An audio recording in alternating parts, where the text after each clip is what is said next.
Okay, so as you can imagine, because I'm not sleeping this week, I was able to do the 5 a.m. Monday, and then my hubby got sick and I've been staying up with him since then. So what I've decided to do is go ahead and start the facial routine. I'm super excited to try the products that Ella Naturally suggested to me because she has some of the same facial issues. So I'm gonna get started on that this morning. You won't see me actually wash my face because I do that in the shower. And but then after, when I come out, I'll show you the other products that she suggested and we'll see how that works. Thank you for your understanding. Sometimes we gotta switch things up in our lives just to make things make sense for us. So that is what I'm doing. Okay guys, so I just washed my face in the shower and what I used was this Vichy 3-in-1. What I love about this is that it is a cleansing milk, so it's nice and smooth and soft when I put it on. It's a toner and it's an eye makeup remover also. Now I don't wear makeup, but it's good to know they have something for everybody. I was really happy with how it felt on my skin. It was very light and it had a really nice very light fragrance, which almost had a hint of rose, which is actually my favorite. So I was excited about that. The next thing that Elle told me to get was the Vichy Mineral 89. This is a booster that you put on your face to help hydrate your skin. And with those of us with real sensitive, dry, rosacea-like skin, this is actually really nice. This is my second day to do this routine, and I actually feel like I already can tell a difference. I did feel like I was much more hydrated, especially since it's winter and my skin gets so dry and irritated.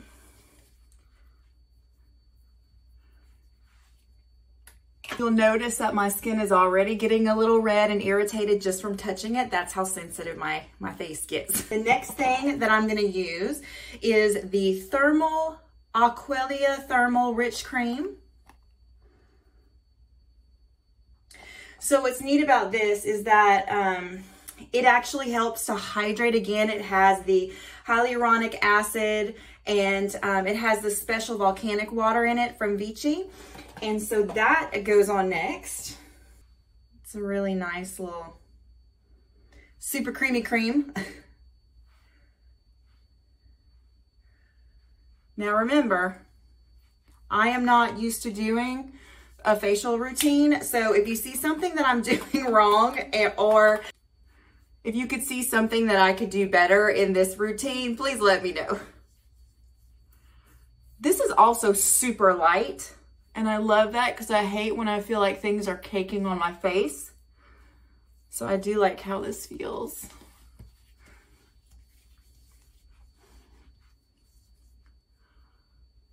That's my new facial routine. I'll let you know how it goes, guys. Thanks so much, Elle. I'm loving this product already. Good morning. It is Friday and I'm on my way to work. So update on my husband. He is doing well. We haven't had to go to the emergency room. He is exhausted all the time, but I think that's because of the tachycardia, the fast heart rate. It's kind of like he's running a marathon every day. So, but he had a Holter monitor on. So it's a heart monitor that you leave on for 48 hours or more, and it documents the entire EKG reading of your heart rhythms. And then he wrote down when he felt unusual or could feel his heart beat abnormally. Dropped it off yesterday afternoon, so we should have the results by next week. We're both just trying to stay as positive as possible and always looking on the bright side of things. But that's not always as easy as it sounds. So after my binge on Monday, of course, I weighed myself on Tuesday, and I had gained 10.5 pounds in that one binge, which is very common for a binge.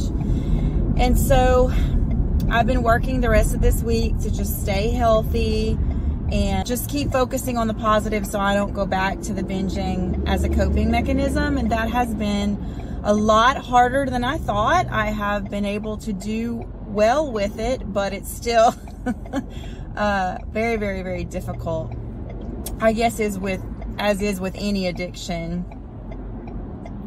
Oh no! I did end up binging yesterday afternoon, and I reached out to my amazing friend Amy, who understands me and the struggles I go through with food addiction. And I'm gonna read you her text to me. It really made a huge, huge difference in my brain set, how I was thinking about the situation, and I'm so, so grateful for her.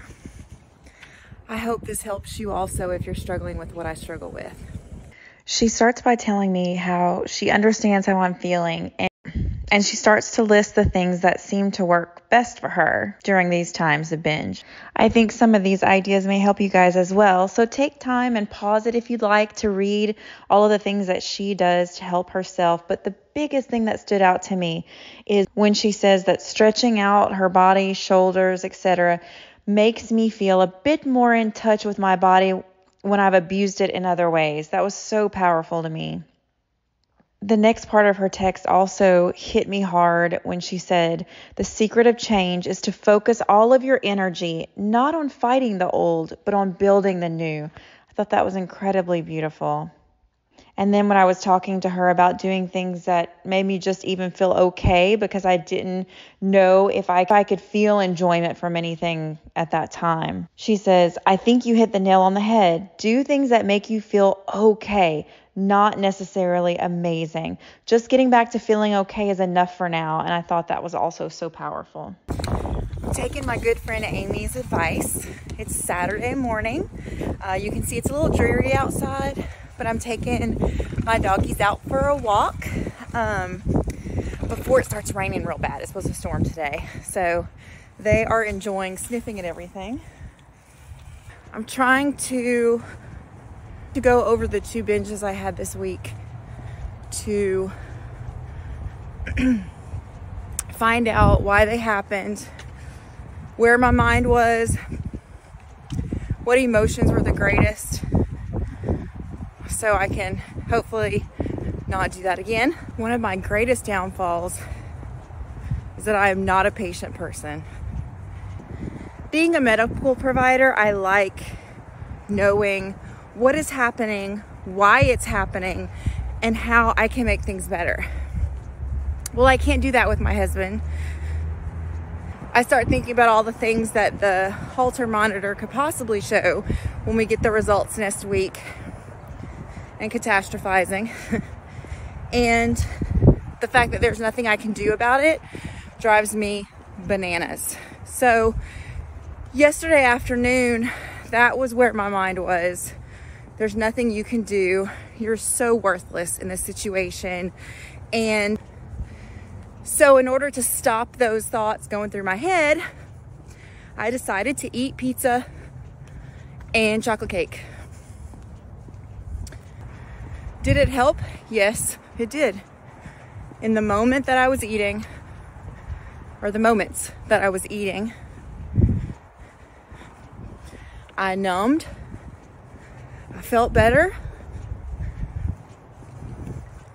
And then, of course, immediately after, when I came back to reality, I did not feel better. That's when I reached out to Amy. Obviously, the feeling of being out of control in this situation and the anxiety that comes with it is going to be here. And it might still be here after we find out what's wrong. So how am I going to deal with these feelings now? What am I going to do to control my thinking, stop the inner critic, get over myself, and move on? I am walking in the drizzling rain. And I know that sounds crazy, but for me, another thing I realized this morning is that I need to feel things. And I have to stop trying to numb, because The feelings and emotions are trying to tell you something. They're your body's signal that something's going on, something you need to address, and not just numb over or stuff down inside or hide. So I'm walking in the rain because I feel something. It's cold. It's wet. I can feel the wind, the breeze. All of my senses are heightened when I'm out in nature. My sight, my hearing, my smell, everything. So if I can remember when I start having those feelings to just get outside, even if it's a storm or at night, and I can just stop and listen and hear and smell,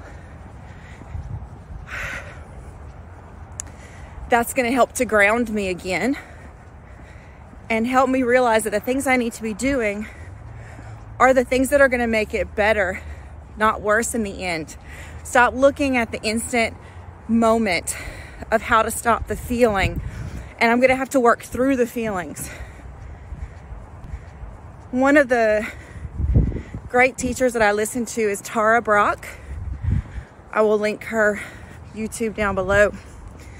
She's a brilliant woman, and she talks about self-compassion, self-love, self-forgiveness.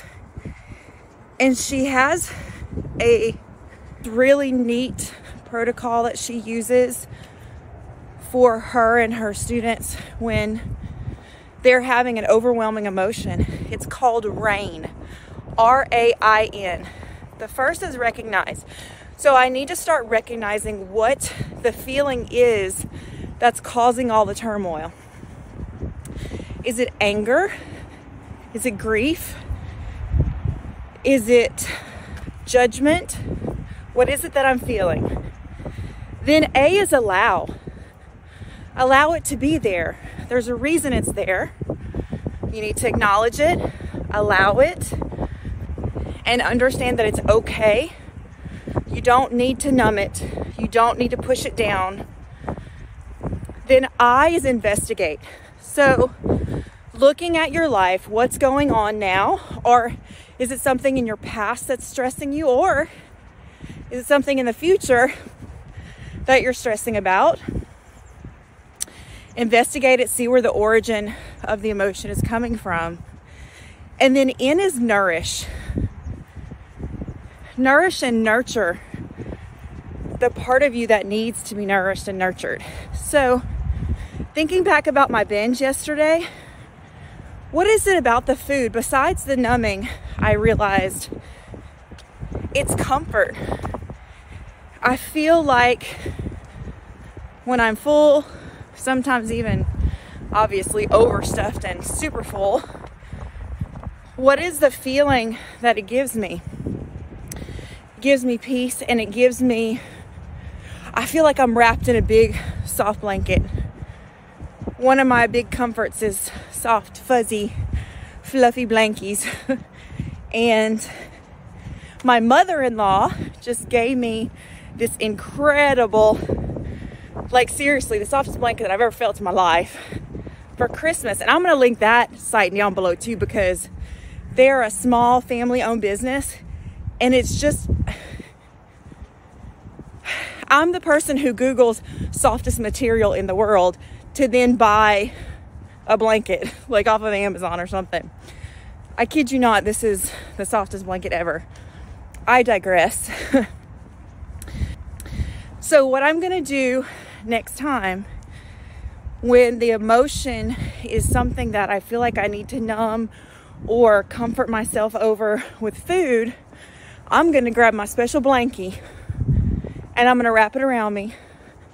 And if I don't have it, if I'm somewhere else, I'm going to find a soft object that I can hold on to, or I'll get my hubby to come snuggle me.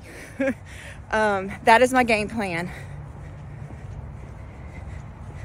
I'm going to give it a go, see if the RAIN protocol will help me and I'll give you guys an update. I'm sure I'll be using it a lot this weekend and this coming week. So many of my YouTube friends have been posting this week about having a difficult time with their mental health.